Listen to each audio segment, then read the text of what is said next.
नमस्कार, मैं आपके साथ कहकशा और आप देख रहे हैं टाइम्स एक्सप्रेस। 1 जून को लोकसभा का आखिरी चरण होने जा रहा है। आज यानी 30 मई से चुनाव प्रचार पर रोक लगा दी गई है, लेकिन इस बीच पीएम मोदी ने एक नया जुमला पेश किया है। अब वो जुमला क्या है, चलिए इस वीडियो में आपको बताते हैं। पीएम मोदी और भारतीय जनता पार्टी से पहले अपनी हार को लेकर डरी हुई है, तभी वो ऊट पटांग बयान दे रही है। पीएम मोदी ने हाल ही में महात्मा गांधी को लेकर एक बयान दिया है, जिसमें उन्होंने कहा कि महात्मा गांधी को तब दुनिया ने जाना जब गांधी को लेकर एक फिल्म आई। अब ये बयान तो उसी तरह हो गया कि देश को आजादी 2014 के बाद मिली थी, लेकिन जितने बीजेपी के बयान बेतुके होते हैं, उतनी ही उनकी हरकतें भी। आखिरी चरण के चुनाव के लिए अभी सिर्फ 1 दिन बाकी है। इसके बाद 4 जून को चुनाव के नतीजे भी आ जाएंगे। इस बीच बीजेपी की गुंडागर्दी भी शुरू हो गई है। आम लोग ही नहीं, अब तो बीजेपी के गुंडे सेना के जवानों को भी नहीं बख्श रहे हैं।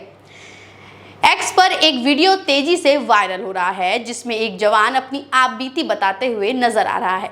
जवान ने अपने बयान में कहा है कि कैसे बीजेपी के गुंडों ने उन्हें इसलिए पीट दिया क्योंकि उन्होंने बीजेपी को वोट देने से मना कर दिया था। आप पहले ये वीडियो देखिए और इस जवान की बात सुनिए कि किस तरह से बीजेपी अपनी हार को बर्दाश्त नहीं कर पा रही है और चुनाव नतीजे से पहले ही अपनी गुंडागर्दी दिखा रही है। देखिए ये वीडियो। मेरा पोजीशन नौशेरा में, मैं इंडियन आर्मी से हूँ। कैसे चोट लगी आपको?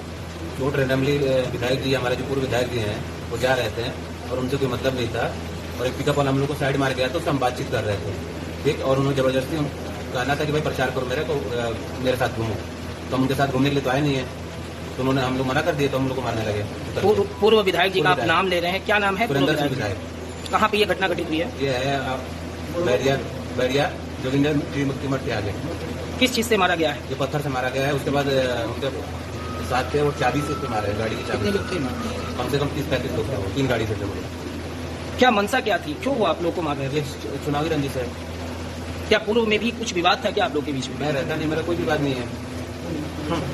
जब पूछे वोट किसको देना है, मैं बोला भाई इनको देना है, तो इस बात को लेकर और हमें कोई मतलब ही नहीं था। पागल हो गया। 1.5 लाख का चैन में था, मेरा चैन भी छीन लेकर गया वो लोग। आप लोगों ने पुलिस को सूचना दी? मैंने पुलिस को सूचना दिया, तहरीर दिया हूँ। क्या पुलिस की कोई कार्रवाई से? अभी तक तो सुबह 10 बजे घटना, अभी तक कोई कार्रवाई नहीं हुई है। कहाँ कहाँ चोट लगी है आपको? मेरे को सर में लगी है, थाई पे लगा है, और ये फेस पे लगा हुआ है, मेरे गले पे पूरा ये निशान पड़ा हुआ है। इस जवान का यह हाल बलिया जिले के पूर्व विधायक सुरेंद्र सिंह के समर्थकों ने किया है। जवान को पत्थर से मारने के अलावा उसकी चेन और पैसे तक लूट लिए, वो सिर्फ इस बात पर क्योंकि ये जवान बीजेपी प्रत्याशी नीरज शेख को वोट नहीं देना चाहता है। अब आप खुद देख लीजिए कि कैसे ये बीजेपी वाले वोट के नाम पर अपनी हुकूमत चलाना चाहते हैं।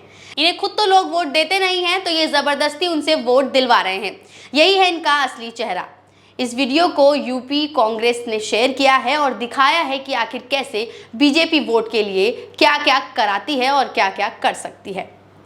इस वीडियो पर बलिया पुलिस ने कमेंट कर ये भी बताया है कि इस संबंध में मुकदमा भी दर्ज कर लिया गया है और कार्यवाही जारी है। 400 पार कहने वाली बीजेपी हार के डर से इतनी बौखला गई है कि वो लोगों के साथ मारपीट कर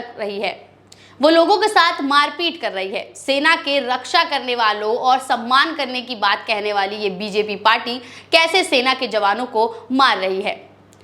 एक तरफ बीजेपी के गुंडे मारपीट कर रहे हैं, तो वहीं आज प्रचार बंद होने के बाद पीएम मोदी ने एक नया जुमला लेकर आ गए हैं। प्रशांत भूषण ने एक ट्वीट कर बताया है कि प्रचार बंद होने के बाद मोदी ध्यान पर बैठने वाले हैं। इस ट्वीट में प्रशांत भूषण ने लिखा है कि 30 तारीख को चुनाव प्रचार खत्म होने के बाद शुरू होगा मोदी का आखिरी चुनावी दांव। कन्याकुमारी के विवेकानंद रॉक पर वो ध्यान करेंगे। सिर्फ कैमरे होंगे, 2000 का सैनिक बल उनकी रक्षा करेगा और पूरे एरिया को लोगों से खाली कर दिया जाएगा। प्रशांत भूषण ने यह भी सवाल किया है कि मोदी जी ध्यान किस पर करेंगे, कि वो हार के बाद झोला उठा के क्या करने वाले हैं या कैसे तोड़फोड़ करके अपनी नई सरकार बनाएंगे। अब प्रशांत भूषण जी का सवाल जायज भी है। जिस तरह से बीजेपी के गुंडे अपनी गुंडागर्दी दिखा रहे हैं, उससे तो यही लग रहा है कि अगर इनकी सरकार नहीं बनी तो वो किस हद तक जा सकते हैं।